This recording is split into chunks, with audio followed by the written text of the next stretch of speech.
শেষ সময়ও বলপ্রয়োগ করে থাকতে চেয়েছিলেন শেখ হাসিনা।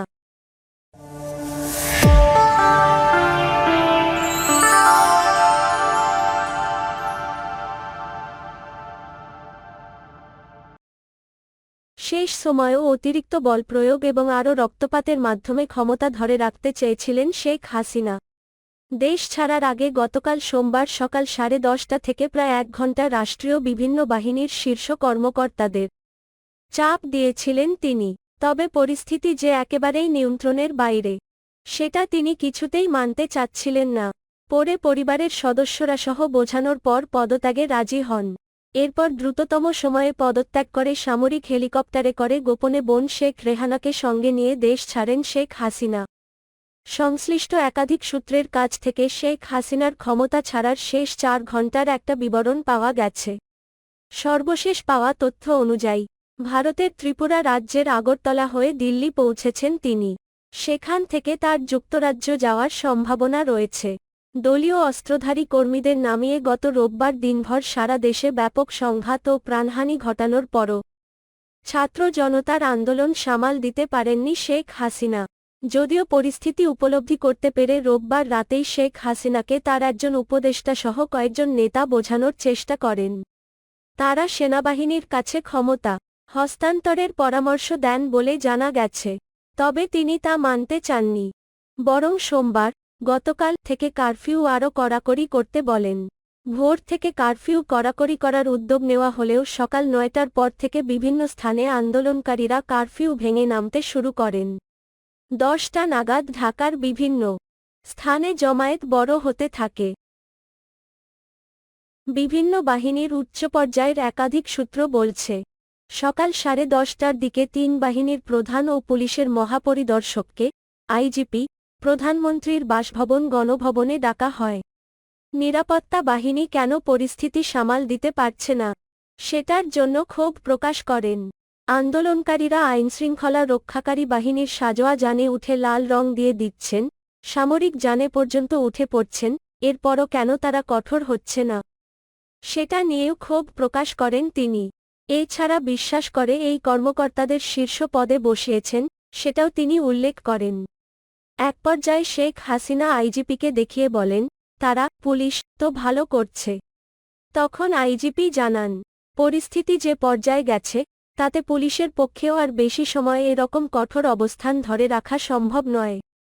ওই সময়ে শীর্ষ কর্মকর্তাদের পক্ষ থেকে বোঝানোর চেষ্টা করা হয়, বলপ্রয়োগ করে এই পরিস্থিতি সামাল দেওয়া যাবে না। কিন্তু শেখ হাসিনা সেটা মানতে চাচ্ছিলেন না। তখন কর্মকর্তারা শেখ রেহানার সঙ্গে আরেক কক্ষে আলোচনা করেন। তাকে পরিস্থিতি জানিয়ে শেখ হাসিনাকে বোঝাতে অনুরোধ করেন। শেখ রেহানা এরপর বড় বোন শেখ হাসিনার সঙ্গে আলোচনা করেন। কিন্তু তিনি ক্ষমতা ধরে রাখতে অনড় থাকেন। এক পর্যায়ে বিদেশে থাকা সজীব ওয়াজেদ জয়ের সঙ্গেও ফোনে কথা বলেন একজন শীর্ষ কর্মকর্তা। এরপর জয় তার মায়ের সঙ্গে কথা বলেন। তারপর শেখ হাসিনা পদত্যাগে রাজি হন। তিনি তখন একটা ভাষণ রেকর্ড করতে চান জাতির উদ্দেশ্যে প্রচারের জন্য। ততক্ষণে গোয়েন্দা তথ্য আসে যে বিপুল সংখ্যক ছাত্র জনতা শাহবাগ ও উত্তরা থেকে গণভবন অভিমুখে রওনা হয়েছে। দূরত্ব বিবেচনায় 45 মিনিটের মধ্যে শাহবাগ থেকে গণভবনে আন্দোলনকারীরা চলে আসতে পারে বলে অনুমান করা হয়। ভাষণ রেকর্ড করতে দিলে গণভবন থেকে বের হওয়ার সময় নাও পাওয়া যেতে পারে। এই বিবেচনায় শেখ হাসিনাকে ভাষণ রেকর্ডের সময় না দিয়ে 45 মিনিট সময় বেঁধে দেওয়া হয়। এরপর ছোট বোন রেহানাকে নিয়ে তেজগাঁওয়ের পুরনো বিমানবন্দরে হেলিপ্যাডে আসেন শেখ হাসিনা। সেখানে তাদের কয়েকটি লাগেজ ওঠানো হয়। তারপর তারা বঙ্গভবনে যান। সেখানে পদত্যাগের আনুষ্ঠানিকতা শেষ করে বেলা 2:30টার দিকে সামরিক হেলিকপ্টারে করে ছোট বোনসহ ভারতের উদ্দেশ্যে উড্ডয়ন করেন শেখ হাসিনা। জানা গেছে, হেলিকপ্টারটি ভারতের আকাশে প্রবেশের পর কিছুক্ষণ উড্ডয়ন করে। পরে আগরতলায় বিএসএফের একটা হেলিপ্যাডে অবতরণ করে। তারপর সেখান থেকে দিল্লি যান বলে ভারতীয় গণমাধ্যমে খবর বের হয়েছে। ইন্ডিয়া টুডের এক খবরে বলা হয়, শেখ হাসিনা নয়াদিল্লির কাছের গাজিয়াবাদে, উত্তরপ্রদেশ, ভারতীয় সেনাবাহিনীর হিন্দন বিমানঘাঁটিতে দেশটির স্থানীয় সময় 5টা 36 মিনিটে অবতরণ করেন। ভারতের সেনাবাহিনীর এক কর্মকর্তা তাকে স্বাগত জানান। সেখান থেকে তিনি লন্ডনে যেতে পারেন বলে জানা গেছে। আওয়ামী লীগের সভাপতি শেখ হাসিনা টানা চতুর্থবারের মতো প্রধানমন্ত্রী হিসেবে শপথ নেন এ বছরের 11 জানুয়ারি। এর আগে 1996 সালে সপ্তম জাতীয় সংসদে নির্বাচনের মাধ্যমে তিনি প্রধানমন্ত্রী হিসেবে দায়িত্ব পালন করেন। 2001 সালের নির্বাচনে ভোটে বিএনপি জয়ী হলে আওয়ামী লীগ বিরোধী দলে যায়। তখন সংসদে বিরোধীদলীয় নেত্রী হন শেখ হাসিনা। এরপর তত্ত্বাবধায়ক সরকারের অধীনে 2008 সালে নবম জাতীয় সংসদ নির্বাচনের মাধ্যমে জয়ী হয়ে প্রধানমন্ত্রী হন শেখ হাসিনা।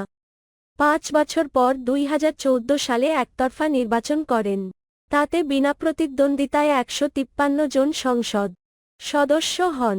ওই নির্বাচনে দশম সংসদ বিরোধী দলগুলো অংশ নেয়নি। শেখ হাসিনা ও তার জোটসঙ্গীরা মিলে সরকার গঠন করেন।